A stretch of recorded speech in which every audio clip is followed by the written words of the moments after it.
yesterday, in spite of the fact that there's all this, distancing and all this stuff for Thanksgiving, and my brother and I went and visited my other brother and sister-in-law, and we had Thanksgiving dinner over at their place, while the rest of the family had to kind of do solo or just one person dinner, or one person or two people dinners because of COVID exposure on the part of one relative. It was a good Thanksgiving, but somebody of note had a very terrible day yesterday, and I thought I'd share this. Probably everybody's seen it, but it's worth putting on the record.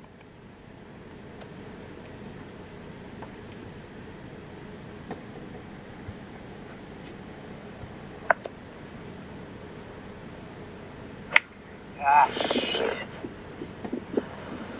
Eat this fucking hole. Okay, so there was that. And of course, that's the outgoing dead duck President Trump. He had a really shitty golf game. And then, later in the day, he really got it. And Twitter was all abuzz and called him Diaper Don and all this other stuff, Diaper Donald.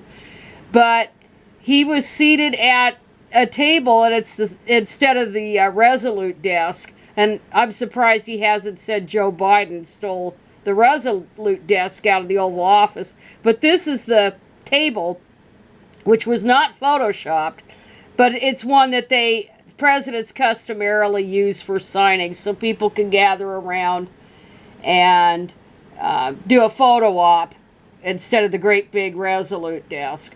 But he's at this thing, and he did a little press conference, and he kind of more or less admitted that he will never say he lost, or come right out and say he concedes the election.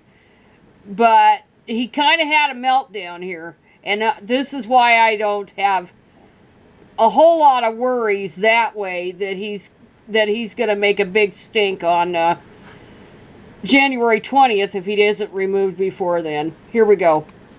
Electoral College votes for Joe Biden on December 14th. Will you concede the election? It's going to be a very hard thing to concede because we know there was massive fraud. So as to whether or not I can get this apparatus moving this quickly, because time isn't on our side, everything else is on our side, facts are on our side. This was a massive fraud. This should never take place in this country. We're like a third world country. If the Electoral College votes for Joe Biden, will you concede? Well, if they do, they made a mistake. Because this election was a fraud. He can't admit anything. This election was a fraud. I mean, they have Biden beating Obama on Obama's vote. Well, there was all the mail-ins, don't you know? There were tons of mail-ins, that's why. We're over 80 million for Biden. But he's beating Obama in swing states, which are the states that mattered for purposes of the election. So, no, I can't say that at all. I think it's a possibility. They're trying to look between you people. Don't talk to me that way. You're just a lightweight. Don't talk to me that way. Oh my God, they're just the hired help. They're just the hired help. Don't talk to me that way. You can talk shit about everybody else and slander and call people cheaters and try to incite sedition. But, by God, you don't talk to him and challenge anything he says. Oh, gosh. January 20th can't come soon enough, as far as I'm concerned. It's going to be a long, whatever it is, 50 days before he's out of there.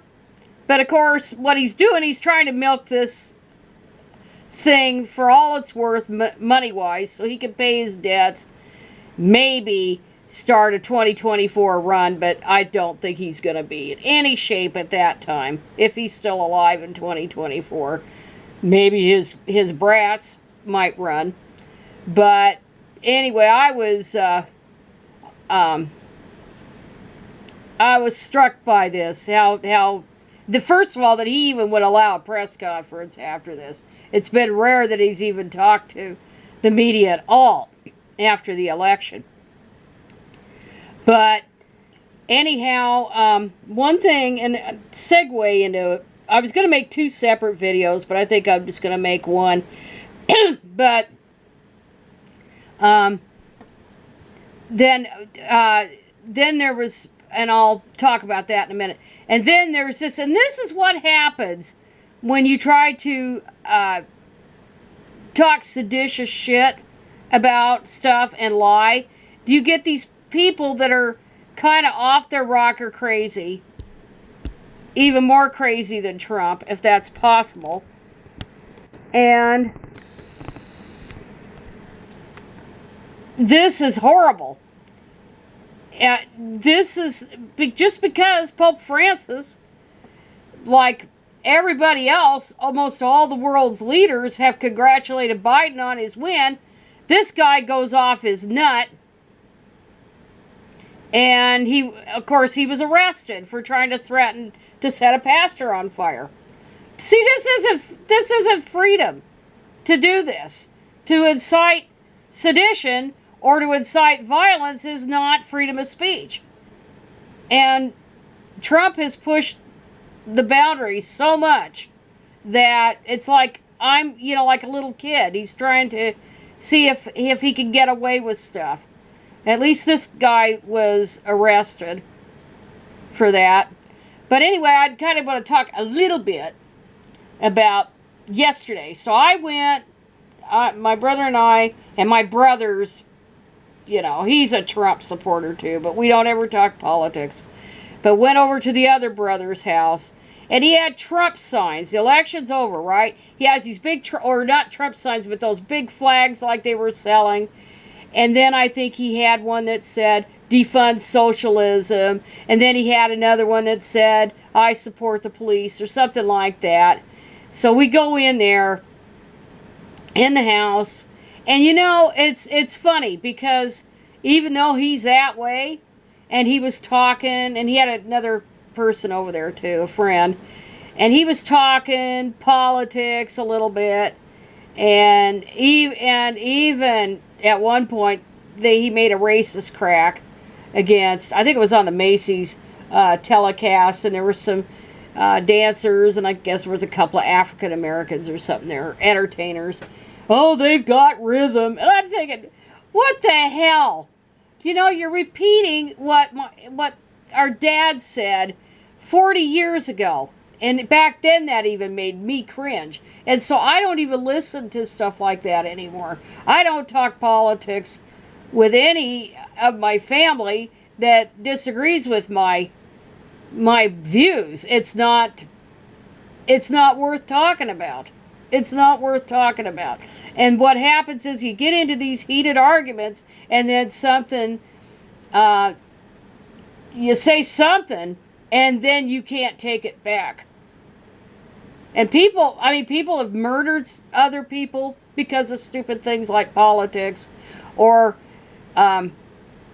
they've gone to jail for it, or families have been permanently estranged, and that's stupid. Why even talk about it? There's so much in the world to talk about with your family. But if you do something, you say the wrong thing, and there's a rift, you can't take that back. If something happens to that family member, you can't take that back. Not ever. So it's the best thing to do is not talk about it. So I just let it roll off my back. I didn't even engage in it. I just let him talk. And I've done that. I would do that at all my workplaces where the politics would come up, if it came up. And I would just let it roll off my back and not engage people, because you can't change anybody. You can't change them. So The best thing to do is to enjoy the company, enjoy the food, you know, enjoy seeing people. And like this brother, outside of my sister's, my late sister's graveside service that we had about a month ago, I hadn't seen him since March. He or his wife since March.